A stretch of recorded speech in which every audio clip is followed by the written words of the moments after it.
Hello, hello, hello, and welcome, welcome. I have lost over 80 pounds taking Mounjaro, and something still didn't feel right to me. I knew my estrogen was low. I had my estrogen levels checked a couple of years ago, and it was at 27. Well, that's extremely low, but at the time, I didn't know, nor did my doctor explain what that meant to me. So I'm just going on along my way, and I start taking a GLP-1. And when I started to take the GLP-1, I was doing more research. And what I found out was that when your estrogen is low, things aren't working so well in your body. And so I was having mood swings. I would say I was very irritable. I've never been big on hot flashes and having hot flashes that felt like I was on fire. But I have been known to get hot out of the blue. But it wasn't what I hear people talk about often. It was those signs and symptoms of being perimenopausal that were not easily seen, brain fog and things like that. So fast forward until a couple of months ago, I found out that I was post-menopausal. Post-menopausal. So I have gone through menopause, which means I went through a whole year without a cycle. And when I checked my hormones, it confirmed that I was postmenopausal. So the missing piece for me isn't necessarily more dieting or restricting myself or even the GLP-1. The missing piece for me is the hormones of it all, right? Figuring out what is going on with my hormones. So today I want to share how adding Evamist estrogen spray and progesterone can completely change how your GLP-1 is working, especially after 50. So stick around. If you're in your 40s and 50s, and even the earlier the better you can learn this, you're going to learn some great information that I hope can help you as you head into menopause. And I'm going to tell you, menopause does not have to mean the end.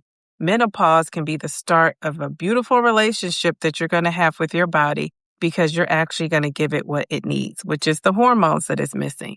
So when you're postmenopausal, your estrogen drops off a cliff. I liken it to that. Estrogen is going to be so important with how your body functions, not just the cycle of it all, not just the periods, everything else in your body. Did you know that estrogen controls insulin sensitivity, your fat storage, inflammation, appetite regulation, your mood, brain clarity, your body temperature, and even how your body responds to the GLP-1 medications? Now, let me say that again. It's going to affect even how your body is responding to the GLP-1 medications. So in other words, you could possibly be doing all the things. And if your estrogen and your hormones are not controlled when you're doing all those things, you could still not be seeing the progress you want to see. So you could be taking your GLP-1 injections, you could be eating better, you could be losing weight, but your body is literally fighting you because guess what? Your hormones are out of balance. That's why the weight feels stubborn, and mine does. That's why the belly hangs, and mine does. That's why your energy crashes from time to time. That does for me too. And that's why you feel off. And have you felt off? You could feel off even when the scale is moving. So if you could give yourself a check to one or two of those things I just described, I would definitely talk to your doctor. You might be saying, well, what is Evamist going to do? Well, Evamist, the estrogen spray, is going to fix the root of my problem. And I'm going to tell you, I've been taking it now for about 2.5 going into 3 weeks.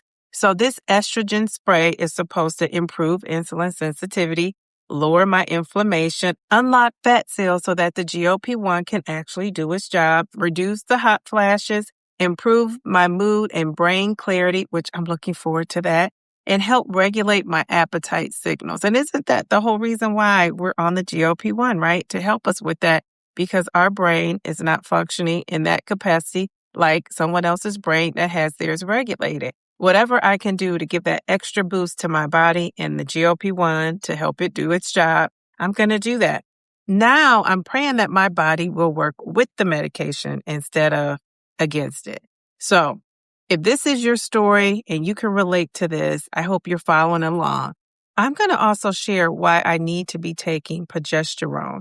But before I get into that, I want to tell you something that is going on with my doctors. I still don't have my full hormone panel that I requested, and I'm going to tell you the story about that. But first of all, let me tell you why it's important. If you are like me and you still have a uterus, you shouldn't just be taking Evamist. You should also be taking progesterone. Now, I want to tell you, you need to talk to your doctor and make sure this is the right plan for you in combination for you. I'm going to tell you what progesterone will do. Well, it protects and stabilizes your uterus, right? It protects the lining of your uterus because we don't want to get cancer. It's going to help prevent that. So it's also going to improve your sleep, reduce anxiety and irritability, balance your estrogen levels out, lowers your cortisol, which is that stress fat hormone, and it's going to improve your weight loss response. So your body can finally feel safe enough to release that weight. Now, I'm going to tell you, I take my Evamist in the morning, and then at night, I take my progesterone. And because progesterone helps with sleep, that's the reason why I take it at night. So it's just like a combo, a 1-2 combo, one in the morning and one at night. I also prefer to take it in the morning just because as I was doing my research and the doctor I spoke with as well said that it's better to take it in the morning, get your body acclimated with the estrogen throughout the day, and then it just kind of flows into that night where your body, kind of calms down and gets that progesterone, and progesterone helps you sleep. So that's a good thing because that's something I was working on, and that's just a little extra support that I need. Now, I've only been taking this for about 3 weeks, so am I feeling a difference? Stick around so I could tell you what I'm noticing after 3 weeks. So let me just tell you, you have to be an advocate for yourself. And I don't want to get really into what happened at the doctor's office, but it wasn't good. So here's a quick snapshot of what happened. I went to my gynecologist and requested a full hormone panel workup. My doctor said, okay, great. I explained to her why I needed it. I had all the hormones there. I told her what I wanted.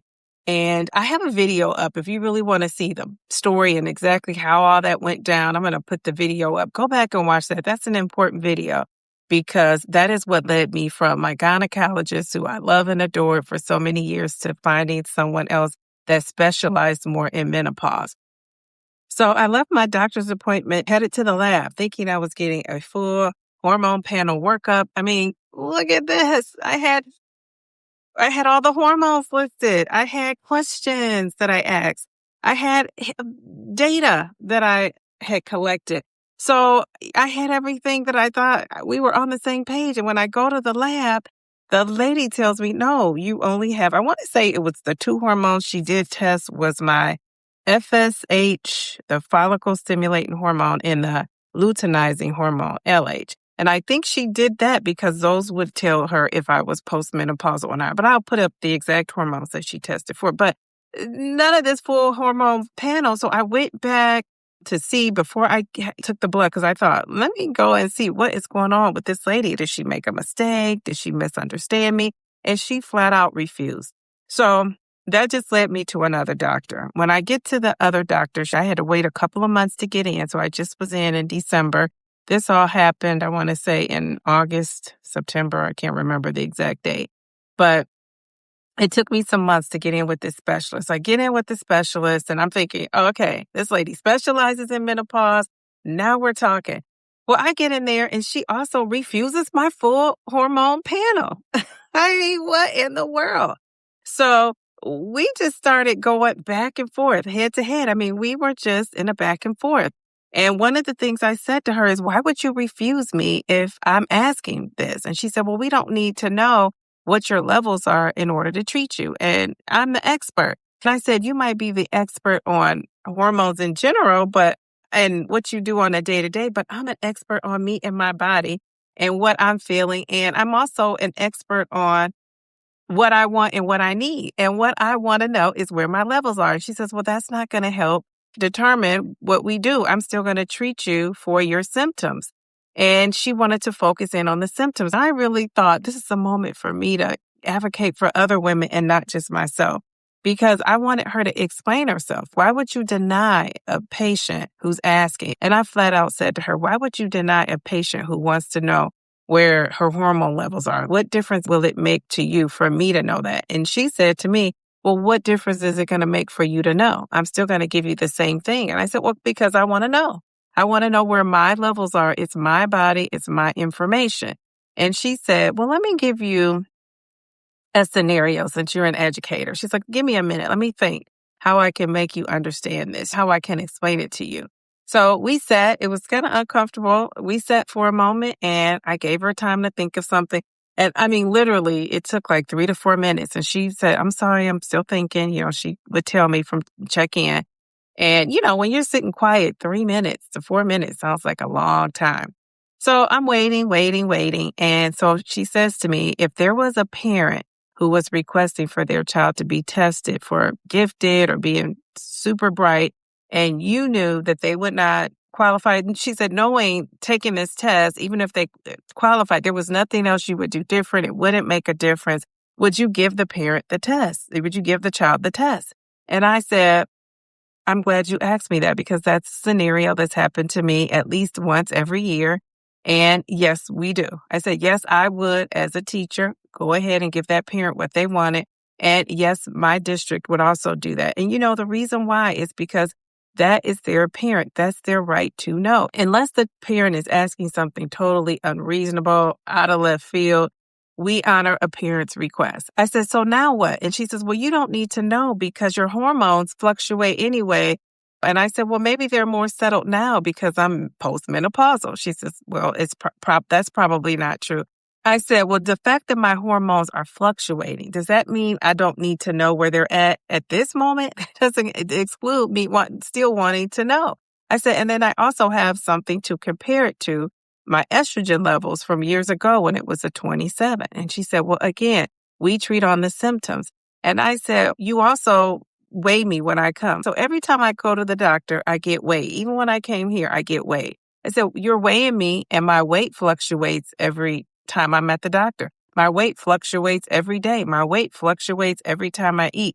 Yet and again, every time I go to a doctor, they take my weight. I said, same difference. You want to know, right? That's going to give you some sort of clue, insight. And that's what I feel about my hormones. So anyway, when I tell you we went back and forth, long story short, it's a lot more I can say, but she ended up refusing to do that. She did give me the estradiol. She did give me the progesterone. And then as we were leaving, I'm talking to her about my job and we get up to walk out and she's like, I just want to hug you. So she came and she, hugged me. And I said, well, I appreciate that. And she says, well, I appreciate that you had questions and that you asked. And she says, I'm telling you the right thing. I just want you to feel comfortable with that. And I said, well, I'm still leaving without what I came for. I'm not leaving totally satisfied, but I am leaving with the treatment. That does not stop me from finding out or wanting to find out what all my hormone levels are. And she said, well, I want you to make an appointment to come back in March to follow up. She said, but I also want you to go back to my other doctor. She says, actually, we're good friends. Did you know that was coming? So yeah. So I think she had already talked to my doctor. She saw the doctor's name in the chart. She probably already talked to that doctor and said, A, B, C, 1, 2, 3, gave her the rundown. And so, yeah, so I didn't stand a chance once I even got in there. And that's one of the things I have noticed, that if you are in a doctor's hospital care system and you're going to within the same system, which I like to do, they're going to know each other. They hang out together. They're at conferences together. They are at events together. They know each other and they have each other's back. I wasn't shocked, but I was shocked. You know what I'm saying? Because I wasn't really expecting this. But yeah, one of the things I'm glad that I did is I didn't bash my previous doctor with her. I did not. I said to her, I was disappointed that she didn't do my full panel workup. And I thought, I want to go to a doctor that's going to do that. So what are you going to do? I mean, I told you all that to say, I am still, going to find a doctor that wants to work with me and getting my full hormone panel workup. I just don't see myself going back to a doctor that doesn't honor my request. And it really is not doing anything for her. I still don't understand. Even though she tried to explain, it doesn't matter. But it's like, why are you worried about it? So I don't know if there's a thing where if you wouldn't come to them or if you knew, you would take your information and go to a telehealth company. I don't know what it is, but it has to be a reason that she didn't give me, because what she told me really doesn't make sense. If my insurance will cover it and or I am willing to pay out of pocket, what difference is it to you? So I still have not gotten that full hormone panel yet. I definitely plan to And I have an appointment with her in March. I kind of feel like I need to go and get that and take that with me in March when I go follow up with her. You might be saying, why are you following up with her? Because she's the one that issued me the medication and I am taking it under her care. And so if something goes wrong, I want her to be responsible. So I'm going to go back to her. I think I'm going to take that hormone panel with me when I go back to her and let her know that I, in fact, got it. And I'll have to find somebody else. And good luck, because I have a feeling sometimes these ladies are all connected. So wish me luck in finding another doctor. I might end up with the telehealth company and checking in with them. If that's what I have to do, I will. But in the meantime, I'm going to talk to my primary care physician about this. I'm going to let her know my experience. I got to be careful because she might know them. You know what I'm saying? I don't think so, but who knows? So I'm just going to see what she says and I'm going to go from there. So yeah, what an experience. I mean, geez, Louise, all because I'm trying to advocate for my health. So if you want this complete hormone panel, this doctor's checklist, you need to go to my Stay In store. I have a list in there. It's free. You could download it. I also have a script. So when the doctor is coming back at you with why they don't want to do it or what's the reason you want it, you have research-based answers to give them. You sound like you know what you're talking about. I think that is so important. That's the reason why that lady hugged me at the end, because whatever she said, I was able to come back with a response that actually made sense. She could tell I did my research, which is why she hugged me in the end. But she was not backing down, and neither was I. So at this point, when you have a doctor, and I'm sure many of you haven't encountered that, then you just have to be willing to go somewhere else. This doctor is just new. This is my first time with her, so I don't feel any ways about finding somebody else. I just think I'm going to have a hard time unless I go to a whole new system, which I don't know if I want to do. So I will keep you posted. I'm going to wait until I meet with my PCP, my primary care doctor, and see what she says and see what advice she gives me. And then I'm going to go from there as far as selecting a doctor that specializes in menopause. So hopefully you're still watching. This video is so important because we are going to experience these things as women. We're going to have things going on in our bodies, and we just have to get our hormones in check. We have to try different things. So GLP-1s are amazing, but I am telling you, I am somebody who I know this to be true for me. Now, I don't know what's true for you, but when you encounter menopause, the GLP-1s just may not be enough. Because when you're over 50 and even into your 40s, over 50, weight loss is not just about calories in, calories out. I mean, I really believe this. Weight loss is more than just calories in, calories out. It's also about your hormones, insulin resistance, whether you're insulin resistant or not, inflammation. All those things are going to play an important role in your weight loss. So I am glad that I took a step to get these things under control. So I told you that I was going to tell you before I ended this video, is it working? Well, honestly, what you should do is give it 3 to 6 months. When I was doing my research and I did ask the doctor, when do people see relief? Some people see relief instantly, and some people it takes all the way up to 3 months to see a change. So for me, what I notice is I do feel like I'm less irritable. I feel like things don't bother me as quickly, or I'm not as irritated. I will say that my brain fog, I don't know if that has gotten better. I'm going to have to really write some things down and monitor that a little bit better. But I don't notice myself saying, oh my goodness, I forgot this or forgot that. I don't say that out loud as much. So maybe that is working. As far as the hot flashes, as you can see, I'm under the lights, flashing, lights. So I don't know if that's due to my menopause, post-menopausal symptoms. I don't know. So that one remains to be seen. I'm just going to wait. 3 weeks is not quick enough for me. Now, I do realize I may need a higher dose. I am taking the lowest dose, I believe, of this Evamist, and it is 1.53 milligrams of estradiol. So I might need a higher dose. We will see. I will wait till the 3 months is up when I go back to the doctor. But for right now, I'm using it consistently, and I'm proud of that. Now, I want to say, when I did go to get this at the pharmacy, I used my insurance. I want to say it came to $165. And I give credit to this Walgreens pharmacist. She said to me, I'm not going to have you pay for this. She said, go to the website. They have a coupon. Download that coupon, and it should take $65 to $70 off.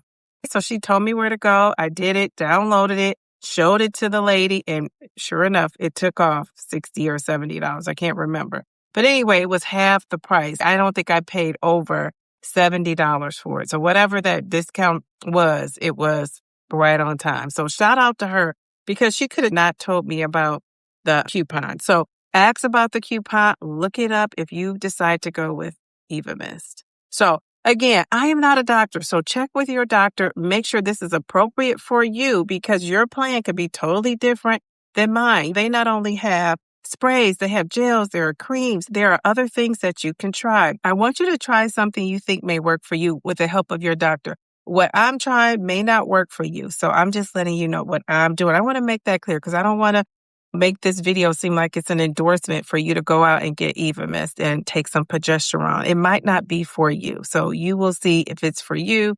And of course, I'm going to be following up with this topic. So stay tuned. If you're a woman going through perimenopause and menopause and want support in this area, subscribe to my channel. I'm going to be talking about this a lot more because I'm actually going through it. This GLP and this hormone treatment, HRT or BHRT, whichever one you use, I want you to know that it could be the missing piece that you have been praying for. So go out and get some support. Thank you for watching. Subscribe to my channel. Hit that notification bell so you can be notified every time I go live or upload a video. I am live every Wednesday at 8:30 p.m. That's Eastern Time. I want you to go to my stand store. Go to that stand store. Click on that link to get your free Hormone Panel Doctor's Lab Request. It's a checklist. It tells your doctor all the hormones you want and need included in this test. It's a full hormone panel, just to be clear, so they're not just sending you out with one or two after you